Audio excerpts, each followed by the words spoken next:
지난 주간에 노회가 있었습니다. 몬트레이에서 있었는데요. 카멜 비치 쪽으로 나갈 일이 있었습니다. 비치를 간 건 아니지만 카멜 비치 가는 입구에 이렇게 카멜 미션이라는 일종의 성당이 하나가 있습니다. 저는 카멜 비치가 그 지역이 그 카멜의 등짝이나 이런 모양과 비슷해서 카멜 비치다 이렇게 부르는 줄 알았습니다. 그런데 이번에 알았는데 그 카멜 비치의 그 카멜은 낙타의 카멜이 아니고 우리가 잘 아는 갈멜산의 그 카멜이더라고요. 그래서 참 무식했구나 하는 걸 느꼈습니다. 카멜 비치를 비치가 아니고 카멜 미션을 갔는데요. 1771년인가 그 어간쯤에 만들어졌다고 합니다. 저희 본당 한 2배쯤 되는 메인 생크추어리가 있고요. 그리고 이제 사방으로 이렇게 저희처럼 문이 달려 있는 게 아니고 이보다 더 큰 이렇게 복도들이 계속해서 연결되어 있는 그런 이렇게 건물이었습니다. 그 건물에 들어가서 미리 양해를 구하고 우리 목사님들하고 사모님들이 중간쯤에 앉아서 찬양을 했습니다. 외국인들 관광객들은 뒤에서 기다려서 저희들을 쳐다보고 있었고요. 제가 찬양 한 10여 분 정도 했는데 소리가 정말 멋있더라고요. 소리가 너무 신기했어요. 세종문화회관에 서서도 찬양한 적이 있거든요. 근데 그때는 몰랐어요. 너무 크니까. 그런데 여기는 조그맣잖아요. 그리고 한 20여 명 되는 분들이 찬양을 하는데 그 소리가 마치 이렇게 빙글 돌아가지고 싹 사라지는 것 같은데 소리끼리 충돌도 없고 울림도 없고 그러면서 너무 부드럽게 이게 전문 용어를 모르니까 표현할 방법이 없네요. 참 신기하더라고요. 한 250여 년 전에 도끼 들고 이렇게 우리 엘카미노 길 따라서 전도하러 왔던 사람들이 그 도끼 같은 걸로 만든 그 집인데 얼마나 그렇게 아름답게 잘 지었는지 참 이렇게 아주 이렇게 너무 깜짝 놀랐습니다. 그런데 그 아름다운 그 성전이 제 마음에 조금 이렇게 부담스럽어요. 불편했어요. 이유가 있습니다. 사방이 꼭 박물관처럼 그림도 많고 이렇게 어떤 물건들이 많아요. 예를 들어서 요 성가대석 좌석쯤 되는 곳에 글라스로 된 요 박스가 있고요. 그 박스 속에는 불이 켜져 있고 그 안에 나무들이 좀 들어가 있습니다. 그 나무가 뭐냐면 카멜 채플을 만든 그 신부님의 관 쪼가리 그 쪼가리가 이제 성물이 돼가지고 홀리 띵이 돼가지고 거기 들어있는 거죠. 보면서 이제 은혜 받아라 뭐 그런 거일 것 같아요. 뭐 그런 것도 있고요. 또 어떤 때는 코너로 도는데 깜짝 놀랐어요. 왜냐면 예수님 같은 이렇게 어린아이 예수님 같은 분이 서 있는데 동상이에요. 사기처럼 이렇게 만든 그런 동상인데 꼭 그 놀이동산 가면 귀신의 집 있죠. 거기 나와 있는 것처럼 이건 은혜가 되는 게 아니고 깜짝 놀랄 만큼 그런 것도 좀 이렇게 경험도 해보기도 했습니다. 그런데 저희 성도님들도 한번 꼭 가봤으면 좋겠고 성가대도 한번 가서 거기서 한번 찬양을 해봐도 자기 소리가 어떤가도 들을 수 있을 것 같고 너무 아름다울 것 같아요. 녹음을 해와도 너무너무 잘 될 것 같더라고요. 한 그림을 봤는데 그림이 제가 좀 사진을 구하고 싶었는데 구하지 못했습니다. 여러분께 보여드리고 싶었는데 그거는 굉장히 흔한 사진인데요. 그러니까 그림인데 이런 그림입니다. 성모 마리아가 이렇게 있고요. 그 다음에 한쪽 팔에는 이렇게 아기 예수를 이렇게 안고 있고요. 또 디아들 팔에는 이게 아기 예수 디아들 팔에는 장미 한 송이를 이렇게 들고 있습니다. 그래서 그 그림을 보면은 재밌는 것은 아기 예수님이 엄마의 팔에 엄마를 보면서 깜짝 놀라는 모습인 거예요. 왜 깜짝 놀랐을까? 설명을 들으니까 이렇더라고요. 엄마가 들고 있는 그 장미는 엄마가 처녀라는 것을 알려준다는 거예요. 그러니까 동정녀로서 아기를 낳았다는 거죠. 근데 아기가 태어나가지고 보니까 자기를 분명히 낳았는데 엄마가 처녀인 거예요. 그래서 깜짝 놀랐다는 거예요. 저는 그 그림을 보면서 그 아기 예수님을 보면 깜짝 놀랐습니다. 어떻게 그런 생각을 했을까? 그건 뭐 다 거짓 이야기죠. 그러나 이유가 있는 거죠. 옛날에는 다 웬만하면 다 문맹이잖아요.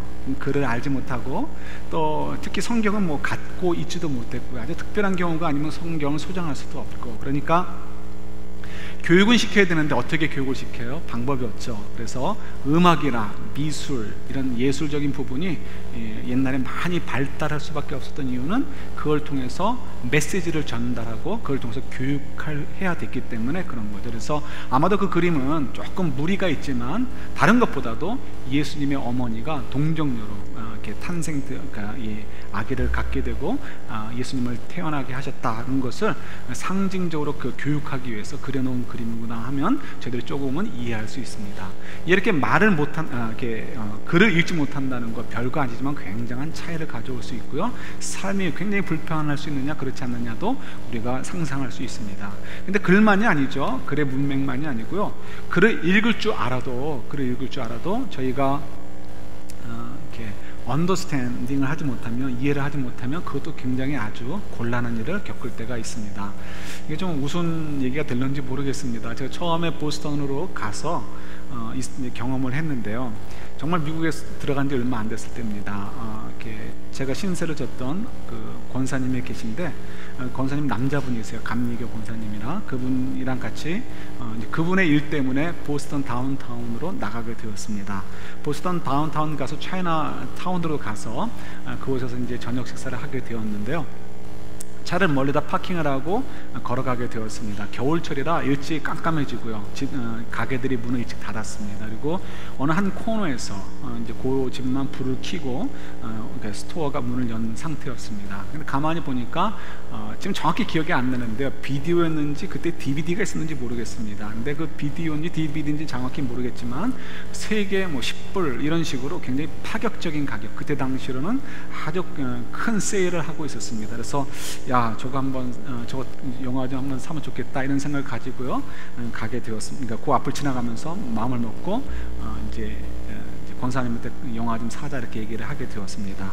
근데 그 보면은 가게에 이렇게 쓰여진 글이 있었는데 어덜트 무비라는 게 써 있는 거예요. 근데 제 생각만 해도, 제 생각이 그때 어떤 생각을 했냐면요, 그때까지만 해도 한국에는 그 극장에 이렇게 돼 있잖아요. 이렇게 뭐죠? 청소년 관람가인가요? 그렇게 돼 있고 성인 관람가 이렇게 돼 있잖아요. 그러니까 저는 어덜트 무비가 성인 관람가 이런 의미인 줄 알고 뭐 007 이런 영화인 줄 알았어요. 그래서 우리 그런 영화 좀 싸니까 한 3개쯤 사다가 봅시다 이렇게 이제 권사님한테 얘기했는데, 권사님이 얼굴이 빨개지면서 이제 쑥스러워 하시면서 영화 뭐 필요가 없어 이런 식으로 이렇게 자리를 피하더라고요. 근데 지금 생각해 보니까 예, 혹시 지금도 그분이 저를 자기 혼자 보는 것도 뻔뻔스러울 텐데 권사인 자기까지 데리고 가서 살려고 했을 건 아닌가 이런 생각할까봐 지금 갑자기 그 생각이 드는 거 있죠. 예, 글을 읽어도 그 의미를 모른다면 참 아주 곤란할 때가 많이 있죠. 예, 글을 읽는 것도 감사하고 그 일을 읽으면서 이해하는 것도 감사한데, 더 감사한 것은 저희들이 영적인 문명이 아니라는 것, 영적인 그 장님이 아니라는 것을 저희들이 정말 감사해야 될 것 같아요. 왜? 영적인 장님은 그는 뭐 너무 불편한 정도가 아니고요, 인생이 아무리 애를 써도 그건 죽은 인생으로 끝날 수밖에 없기 때문에 그렇습니다.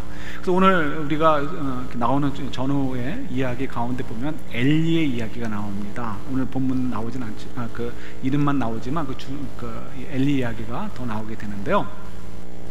엘리의 경우 이런 이제 그 이야기를 빼놓을 수 없죠. 왜 그의 아들들과 그의 아버지 엘리가 왜 죽을 수밖에 없었고 하나님의 저주를 받을 수밖에 없었을까? 우리가 그를 간과하면 안 되겠죠. 왜 이유를 알아야 우리도 그렇게 되지 않을 테니까요. 우리 성경 한 군데만 볼까요? 우리 3장 13절 보세요. 오늘 본문 다음 절이죠. 3장 13절 보면 같이 한번 읽어볼까요?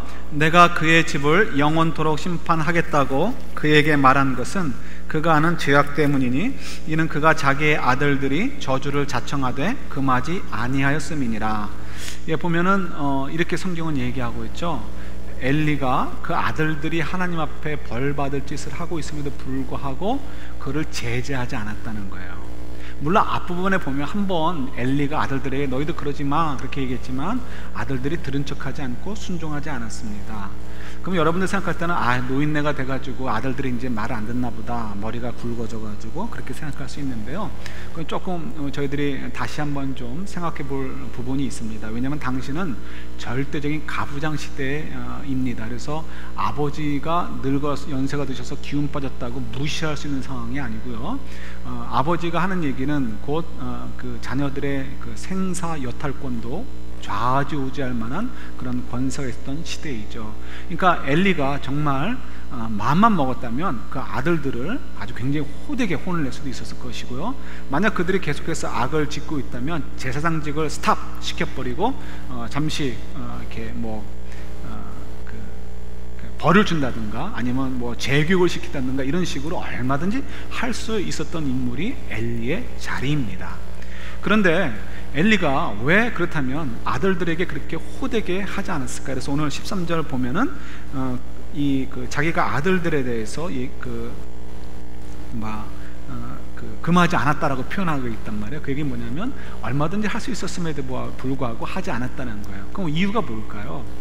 왜 엘리가 아들들이 악을 행하는 것을 막지 않았을까요? 아들들을 사랑해서요?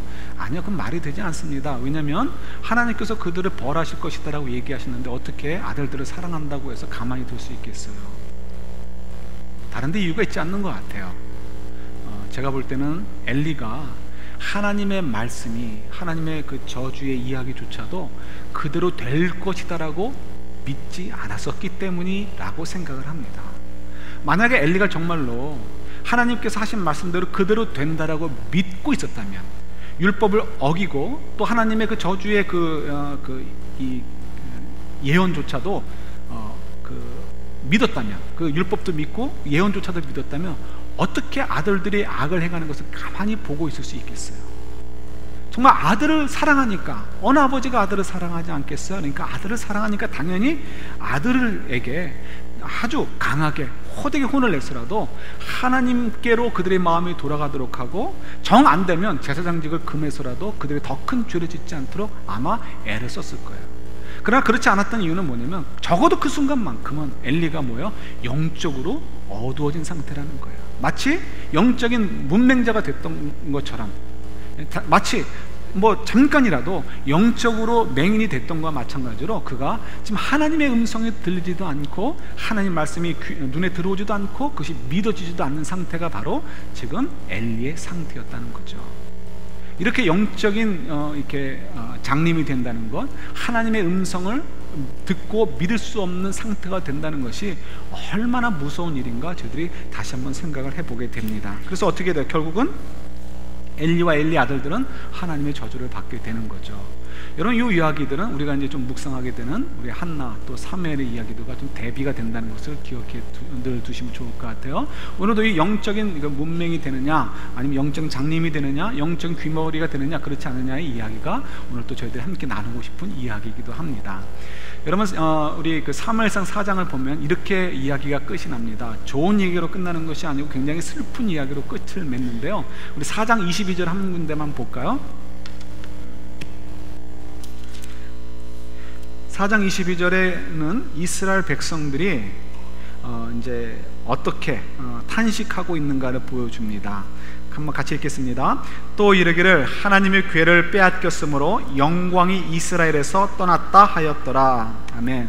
왜 이런 고백을 하게 되었냐면요, 사무엘상 4장은 이런 식으로 이야기가 마무리되기 때문에 그렇습니다. 두 이야기가 나오는데, 하나는 하나님을 가장 가까이서 섬겼던 제사장인 엘리야, 그야말로 하나님의 최측근인 거죠.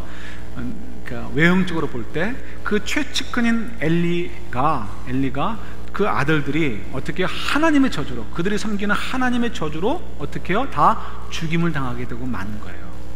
사람들의 눈에 볼 때는 하나님과 가장 가까운 상징적인 인물인 엘리예요. 그런데 그 엘리가 또 그 가족들이 전부 다 하나님의 저주로 이렇게 다 죽게 되고 많은 사건을 목도하게 되는 거예요.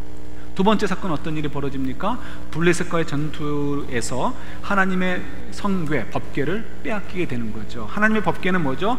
내가 너희들과 함께하고 있어 라는 그 의미를 상징하는 것이 법궤고요. 또 내가 너희들과 맺은 언약을 반드시 지킬 거야 라는 것을 또 상징하는 것이 법궤입니다. 그런데 그 법궤를 빼앗겼어요. 그 얘기는 뭐예요? 하나님께서 이제는 우리들을 돌아보지 않으시고 우리들과 멀리 떨어지게 되셨구나 하는 것을 오해하도록 만드는 거죠. 그래서 우리 좀 전에 읽었던 22절 말씀대로 사람들이 뭐라고 외쳐요? 하나님이 이제 우리를 떠났어. 영광이 우리에게 떠났다. 하나님께서 더 이상 우리를 돌아보지 않으실 것이고 하나님의 축복과 하나님의 은혜들이 우리들 가운데 임하지 않을 거야. 이런 식으로 이렇게 탄식하는 것을 보게 되는 거죠. 하나님과 우리의 관계, 하나님과 우리들과의 관계가 단절되었어 라고 얘기합니다. 정말 그럴까요?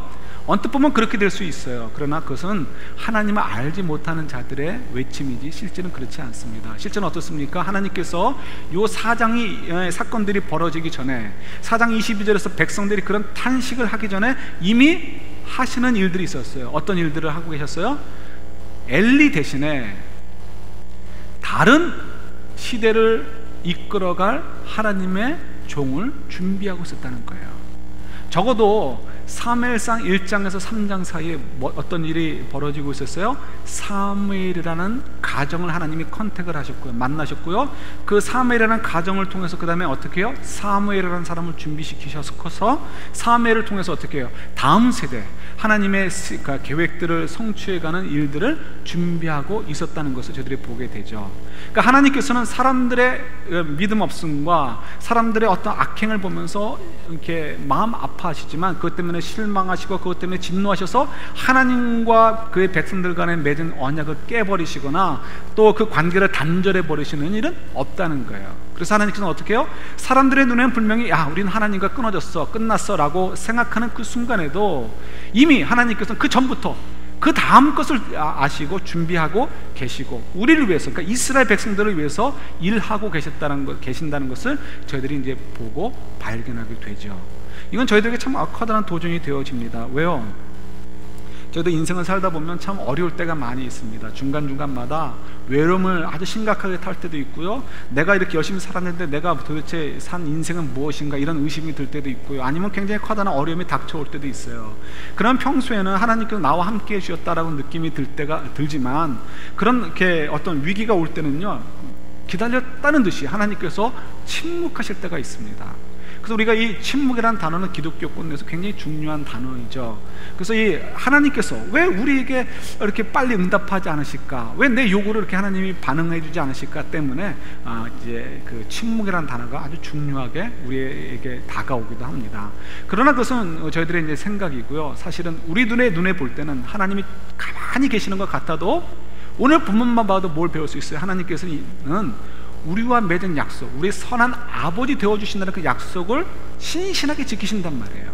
내가 영적으로 좀 디프레션에 빠져도, 내가 좀 하나님 앞에 범죄한 일이 있다 할지라도 하나님이 그것 때문에 우리를 때로는 훈계하시기 위해서 좀 한 대 때리실 때가 있다 할지라도 어떻게 해요? 하나님과 우리의 기본적인 관계는 조금 더 변함이 없으신 거예요. 하나님께서 우리에게 선한 아버지 노릇 해주시겠다, 세상 끝날까지 내가 너희와 함께 해주시겠다, 임마누엘 해주시겠다는 그 약속은 변함이 없어요. 그래서 우리 눈에는 하나님이 침묵하시는 것 같고 너무 답답하는 것처럼 느껴져도 실제는 뭐예요? 하나님은 지금도 그 순간에도, 아니 그 이전부터 우리를 계속해서 지켜보고 계시고 인도하고 계시고 다음 단계를 위한 준비들을 하나님은 어떻게 차근히 지금 밟고 계시다는 것을 믿으실 수 있어야 되는 거예요. 이것이 오늘 이 본문 속에서 우리가 또 하나 배울 수 있는 중요한 포인트이기도 합니다.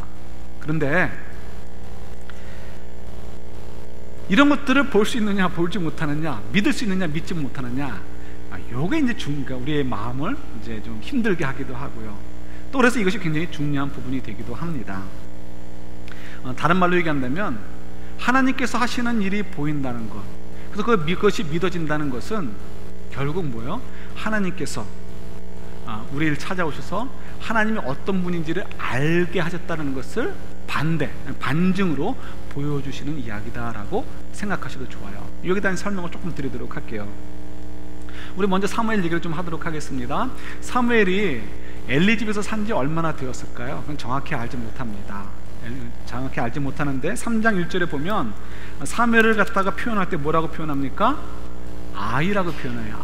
아이 사무엘. 그러니까 아이라는 것은 이제 번역을 하면 이제 뭐 이런 한국말로 아이도 될 수 있고요, 아니면 10대 초반 정도, 청소년 정도의 나이도 포함이 될 수가 있습니다. 그래서 그러니까 이 아이라는 말을 볼 때 사무엘이 아마 컸으면 한 13살이나 자주 10대 초반쯤 되지 않았을까, 이렇게 저희들이 상상해 볼 수 있습니다. 그러니까 엘리의 집에 간 거를 만약에 작게 잡으면 3살 때 가서 적어도 한 13년, 13살 정도까지 있었다면 뭐 어림잡아 10년 정도는 엘리 집에 있을 수도 있었겠다라고 그냥 추측해 볼 수 있어요. 이건 뭐 너무 정확한 언어가 아니니까 그냥 이렇게 우리 상상을 해보는 거예요. 여러분 10년 동안 엘리가 이제 사무엘을 돌봐주면서 사무엘이 자라고 있었습니다. 사무엘이 이 앞부분에 보면 세마포 에봇을 입고 살았다라고 기록되어 있어요. 세마포 에봇을 입었다는 것은 제사장 제사장의 역할을 하기 위해서 그가 훈련받고 있었다라는 것을 알려줍니다. 여러분 이제 생각해 보세요. 사무엘이 엘리의 집으로 가기 전에 어땠을까요? 그의 어머니가 사무엘아 사무엘아, 나는 하나님께 언약한 게 있어서 너랑 헤어져 살아야 돼. 너 이제부터 엘리 제사장 집에 가 살아야 되니까 가서 살아. 이건 엄마가 하나님과 맺은 약속 때문에 그런 거야. 그리고 빠이빠이 했을까요? 절대 그러지 않았을 것 같아요. 왜 자기가 하나님께 너를 드리기로 했는지에 대한 설명을 아마 한나는 골백 번도 100번이 아니라 매일같이 그의 귀 속에 못이 박히도록 얘기했을 거예요. 하나님이 어떤 분이신지, 하나님이 정말 우리를 얼마나 사랑하시는지, 하나님을 너에 대해서 어떤 비전과 기대를 갖고 계신지, 이런 얘기들을 아마 사무엘에게 깊이 간직해 주었을 거예요. 그러니까 적어도 사무엘이 기본적인 믿음의 마음 바탕을 가지고 엘리 집에 간 거예요. 그리고 엘리 집에서 많게는 10년 정도를 지내면서 제사장의 앞으로 제사장의 역할을 하기 위한 훈련들을 한 거예요. 그러니까 모세 율법도 배웠을 것이고요, 예배를 드리는 의식들도 배웠을 거예요. 맨날 듣는 게 뭐예요? 여호와 하나님에 대한 이름이에요. 그리고 그런 훈련들을 받아봤어요. 근데 7절에 보니까 뭐라고 되어 있습니까? 7절 다시 한번 읽어볼까요? 그런 상태에서 하나님은 사무엘에 대해서 뭐라고 얘기하는지 한번 보시면 좋을 것 같아요. 7절 같이 읽겠습니다. 사무엘이 아직 여호와를 알지 못하고 여호와의 말씀도 아직 그에게 나타나지 아니한 때라. 뭐라고요? 하나님께서 말씀하시는데 사무엘이 하나님을 알았다 몰랐다? 몰랐다고 그러는 거예요. 요때도 어떻게 해요? 요때는 단어가 야다. 경험적으로 아는 것을 얘기하는 거예요. 그러니까 지금 사무엘의 머리에는 어려서부터 들은 하나님에 대한 정보가 가득 차고 있어요. 교육을 받았어요. 훈련 받았어요. 그래서 하나님이 어떤 분인지, 하나님을 어떻게 섬겨야 되는지, 종교 생활을 어떻게 되는지, 믿음의 삶이 무엇인지를 잘 교육받고 있었어요.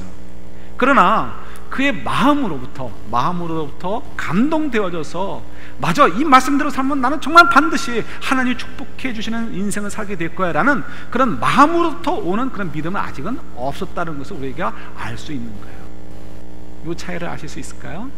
저희들도 마찬가지예요. 저희들도 뭐 몇십 년 동안 교회 생활을 하다 보면 예수님이 누구신지, 하나님이 누구신지에 대해서 많이 듣습니다.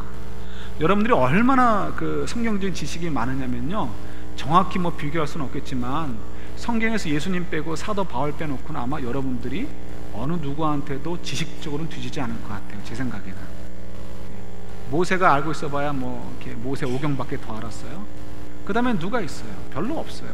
여러분들은 워낙 너무 많은 것들을 듣고 배워가지고요, 뭐 아는 거에 있어서만큼은 maybe 예수님하고 정말 사도 바울을 제외해놓고는 여러분들이 성경의 어느 누구한테도 지식적으로는 떨어지지 않을 것 같아요. 문제는 어디에 있어요? 그걸 믿느냐 믿지 않느냐의 문제가 있는 거예요. 엘리도 마찬가지죠. 사무엘도 마찬가지예요. 요때까지만 해도 뭐라고요? 그가 지식에서만큼 그때 당시로서는 최고였을지 몰라요. 그러나 그 마음으로부터 정말 우러나서, 맞아, 난 정말 하나님의 말씀대로 살면 그렇게 될 줄 믿어, 이런 그런 진정한 믿음은 아직은 없었다는 거예요. 그러니까 어떻게 하나님께서 그를 사용하시려고 하니까 그에게 찾아오셔서 성령 세례를 주셔야 되는 거죠. 그래서 성령의 할례를 받아야 되는 거죠. 마음의 할례를 받아야 되는 거죠. 그래서 하나님이 그를 찾아가십니다. 사무엘아 사무엘아, 음성을 들려주시고요. 그리고 1절에 보면은 그때는 여호와의 말씀이 희귀하여 이상이 흔히 보이지 않았더라. 그러니까 지금 영적인 암흑기에 있어서 하나님께서 그의 백성들에게 계시를 주시는 것이 뜸했다는 거예요. 중단되어 있었다는 거예요. 그런데 이제 그 계시가 누구에게 임하게 되는 거예요? 오늘 본문 뒤에 나오지만 사무엘에게 임하게 되는 거죠. 그래서 어떻게 나옵니까? 그가 어떤 말씀을 받아요? 엘리 제사장의 가문이 어떻게 될 것이다라는 이야기를 철저하게 듣게 됩니다. 근데 이 이야기는 처음 들은 게 아니에요. 혼자 들은 게 아니에요. 그 전에 다른 사람에 의해서도 한번 2장에 보면 그런 이야기가 나옵니다. 엘리와 엘리의 아들들이 어떻게 될 것이다라는 예언을 누군가가 또 하게 되는 것을 알죠. 왜 이렇게 반복해서 똑같은 이야기를 할까요? 그 얘기는 그 일들이 벌어졌을 때 이 일은 정말 하나님께서 하신 일이지 우연히 이루어진 것은 아니다라는 것을 분명히 보여주고 확인해주고 싶으신 하나님의 의도이기도 하죠. 그 일을 통해서 뭐가 되는 거예요? 지금 사무엘이, 그렇구나, 정말 하나님, 내가 그동안 알아왔던 것처럼 정말 살아계시고 그 하나님이 나에게 말씀을 주셨네. 그 하나님이 정말 나를 들어 사용하시는구나.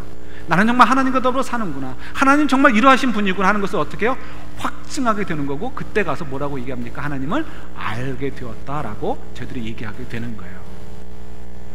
저희들은 어떨까요? 여러분들은 하나님을 알고 계십니까? 아니면 엘리처럼 아는 것 같지만 믿을 수는 없는 그런 상태에 살고 계십니까? 만약 하나님을 알지 못한다면 저희들이 하나님의 음성을 듣지 못합니다. 하나님의 음성을 듣지 못하면 저희들은 죽을 수밖에 없어요. 그 얘기도 좀 나눠볼까요? 제가 적어드린 우리 고린도전서 2장 말씀 보면 찾아보진 않았기에 시간이 없어서 거기 보면 이런 말씀이 기록되어 있습니다. 우리가 예수 그리스도의 십자가의 도를 깨닫는 것, 다른 말로 표현한다면 하나님을 알 수 있는 길은 우리가 똑똑해서가 아니고 성령님을, 하나님께서 우리에게 성령님을 보내주심을 통해서, 그 성령님을 통해서 우리가 하나님을 알게 된다, 십자가의 도를 깨닫게 된다라고 가르쳐주고 있습니다. 당시에 고린도 교회 성도들이 교만했어요. 그때 당시에는 철학의 시대잖아요. 그래서 그리스 철학이 많이, 그 헬라 철학이 또 그 뭐예요, 그때 당시 또 스토아 철학이 많이 발달되어 있었죠. 그래서 뭐 소크라테스, 뭐 아리스토텔레스, 플라톤 이런 사람들이 그 전 때 있었고, 그 어간에 있었던 사람들이죠. 그래서 어디를 가나 그리스 문화권 속에서는 이 철학자들이 많았고요. 그 철학자들의 이야기를 시장 바닥이나 공원 같은 데서 듣고 나서 이 동의하게 되면 고개를 끄덕이고 돈 이게 동냥하듯이 돈 주면서 철학자들은 그걸 가지고 먹고 살게 하고요. 자기는 그 철학자가 한 얘기를 곱씹으면서 사는 시대, 그런 시대가 이제 그 고린도의 배경이죠. 근데 이 고린도 사람들이 어떻게 생각을 했냐면요, 사도 바울이 전한 복음도 그런 철학 중에 하나인 걸로 생각을 한 거예요. 그래서 자기들이 똑똑해가지고 사도 바울이 전하는 그 철학, 그 복음을 잘 이해했기 때문에 예수님을 믿게 되었다라고 착각에 빠져 있어요. 거기다 이 경제가 갑자기 부흥하게 되니까 이 주머니에 돈도 많이 있고 그러니까 교만하게 된 거죠. 그래서 우리가 얼마나 똑똑하고 우리가 얼마나 잘난 사람인가 이런 생각에 빠져 있었던 거예요. 그러니까 사도 바울이 어떻게 해요? 그런 거 못 보죠. 그래서 정신 차려 이놈들아 라고 편지를 쓰면서 너희들이 얼마나 엉터리고 너희들이 절대로 너희들의 지혜로는 깨달을 수 없는 것이 이 그리스도의 진리다라는 것을 얘기하시면서 뭐예요? 하나님의 은혜로 너희들이 구원을 얻었어 라는 것을 가르쳐주고 있는 말씀이 바로 이 본문의 내용이기도 합니다. 그 얘기는 뭐냐면, 우리가 어떻게 하나님을 알 수 있을까? 그는 하나님께서 우리에게 선물로 주신다는 거예요. 어떻게 우리가 하나님을 알 수 있을까? 우리 지혜로 되지 않습니다. 우리가 똑똑한 척 한다고 되지 않습니다. 어떻게 해요? 하나님께서 우리에게 그의 영을 허락해 주셨을 때 우리가 하나님을 알게 되는 거예요. 그 다음에 어떻게 되느냐? 그 다음에는 우리가 요한복음 10장 말씀 한번 같이 찾아보도록 할게요. 1절, 2절, 3절만 볼게요. 요한복음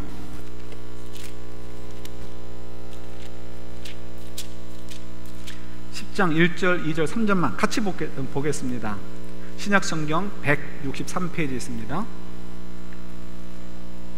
요한복음 10장 1절, 2절, 3절입니다. 같이 읽을까요?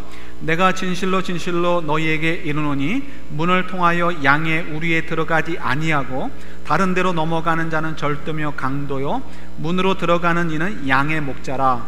문지기는 그를 위하여 문을 열고 양은 그의 음성을 듣나니 그가 자기 양의 이름을 각각 불러 인도하여 내느니라. 아멘. 이 그 양의 비유는 여러분 너무 잘 아실 거예요. 그래서 길게 설명은 안 드리고 그러나 짧게 설명을 드릴게요. 저도 한번 그 양에게 직접 한번 가봤으면 좋겠어요. 진짜인지 아닌지. 양은 시력이 안 좋대요. 그래서 좌우지간 마이너스 10 뭐라고 그러더라고요. 어떻게 쟀을까요? 좌우지간 보이니 안 보이니 이렇게 했을까요? 그래서 좌우지간 2, 3m 앞에 있는 사물을 정확하게 보지 못한대요. 그래서 대신에 이제 청각이 발달되어 있었겠죠. 그래서 청각이 발달돼서 소리를 가지고 양을 컨트롤한다고 합니다. 그래서 우리 성경에 보면 여러분 양의 비유들이 있는데 그걸 잘 이해하시도록 좀 설명을 좀 이렇습니다. 양은 태어나서부터 이렇게 이름을 부르면서 키운다고 합니다. 만약에 목동 하나가 양을 뭐 80마리든 100마리든 기르게 되면 태어날 때부터 누구누구야 누구누구야 하면서 기른다는 거죠.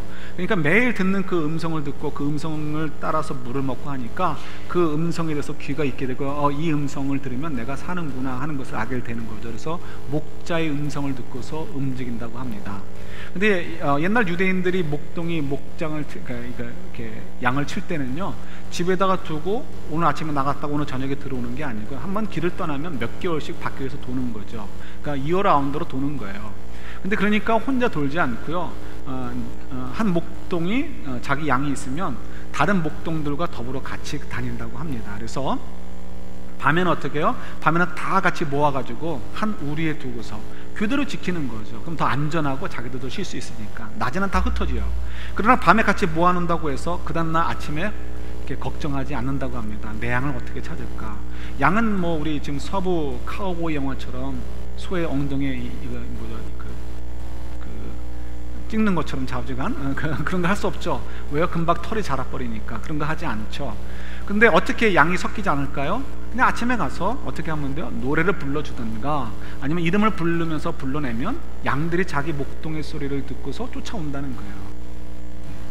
그러니까 예수님께서 99마리 양을 두고 잃어버린 한 마리 양을 찾으러 간다는 이야기가 되는 거예요. 왜요? 다른 목동들에게 99마리를 맡겨두는 거예요. 그래도 걱정하지 않아요. 왜냐하면 이 친구들이 자기 양을 잘 지켜줄 것이고 내 양을 잃어버릴 걱정도 하지 않아요. 그 다음날 아침에 가서 그냥 노래 한 곡 불러주면, 아니면 내가 누구누구의 이름만 불러주면 그 양들이 어떻게 자기 목소리를 듣고서 다 쫓아나올 거니까요. 그래서 이런 이렇게 양을 기를 때는 이런 특징들이 있다는 것입니다. 이 말씀을 왜 우리에게 주셨을까요? 우리에게 동물의 왕국을 소개해 주시기 위해서요? 아니죠. 아니에요. 이거는 분명히 우리에게 주시는 영적인 메시지가 있습니다.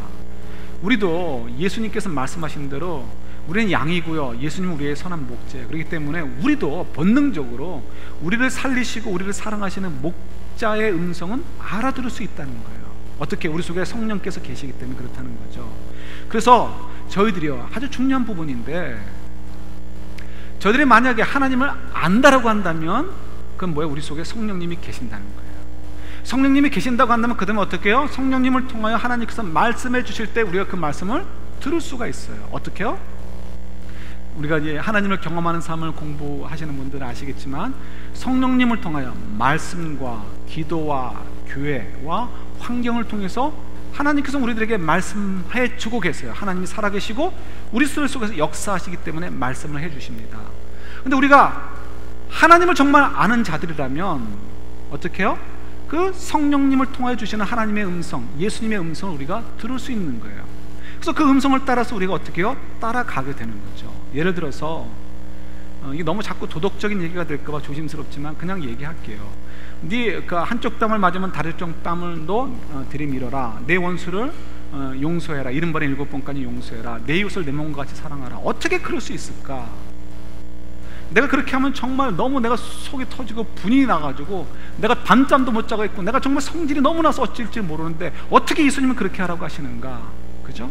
그러나 저희들이 만약에 성령님을 통해 그 음성을 듣게 된다면 어떻게 돼요? 그 음성이 자꾸만 생각나게 되고요, 그 음성을 따라 내가 순종하고 나아가게 되면 결국 내 마음속에 주님이 주시는 참된 위로와 평강이 있을 것이다, 샬롬이 있을 것이라는 것이 어떻게 해요? 믿어지게 되죠. 그래서 어떻게 해요? 저희들도 이를 악물고라도 처음에는 그 말씀을 순종하려기 위해서 애써요. 그때는 정말 죽을 것 같아요. 내 인생을 정말 포기해야 되는 것 같고요, 내가 손해보는 것 같아요. 그러나 그것을 한 번 한 번 할 때마다 어떻게 하나님께서 가만히 계시지 않으시잖아요. 우리를 위로해 주시고 우리에게 주시는 놀라운 인도하심과 평강을 맛보게 되니까 어떻게 더 하나님을 경험하게 되고 더 하나님을 알게 되고, 맞아 양들이 주인의 음성을 기억하는 것처럼 맞아 하나님의 음성을 따라가니까 이렇게 되는구나 하는 것이 더욱 믿어지게 되는 거죠. 저희들도 어떻게 해요?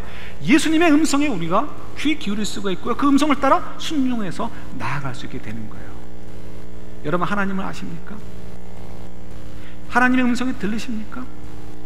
하나님의 음성이 들리시면 엘리처럼 어떻게 되겠지 하다가 인생 정말 돌이킬 수 없는 그런 하나님의 저주 가운데 떨어지지 않도록 긴장하시면 좋겠어요. 하나님을 아신다면 우리 속에서 거하시면서 말씀하시는 성령의 음성에 귀 기울이시기를 소원합니다. 그리고 그 음성을 따라서 하나님께서 주시는 예수님의 음성에 우리 좀 귀 기울이시고요, 그 음성을 따라 내가 살면 그래, 맞아, 정말 선한 목자가 인도해 주는 그 아름다운 시냇가로 나를 인도해 줄 거야라고 믿고 나갈 수 있는 저희들이 됐으면 좋겠어요. 그렇게 될 때 때로는 우리가 정말 예수님이 나를 버리셨나? 하나님이 도대체 어디 계시는 거야? 라는 그런 절망적인 순간이 와도 뭘 믿게 되는 거예요? 하나님이 지금 이 순간도 나를 위해서 일하고 계시지, 나를 위해서 뭔가를 준비해 주고 계시지, 이것이 보이고 믿어져서 담대할 수 있는 또한 저희들이 될 수 있는 거죠. 바라기는 저와 여러분들이 정말 주님을 알아가고요, 주님을 아는 그 지식 속에서 예수님께서 부르시는 그 음성을 따라 담대히 나아가고요, 그래서 저희들의 삶이 정말 주의 은혜로 가득하고 주의 위로와 주의 평강이 가득한 삶이 될 수 있기를 우리 주님의 이름으로 축원합니다. 같이 기도하겠습니다.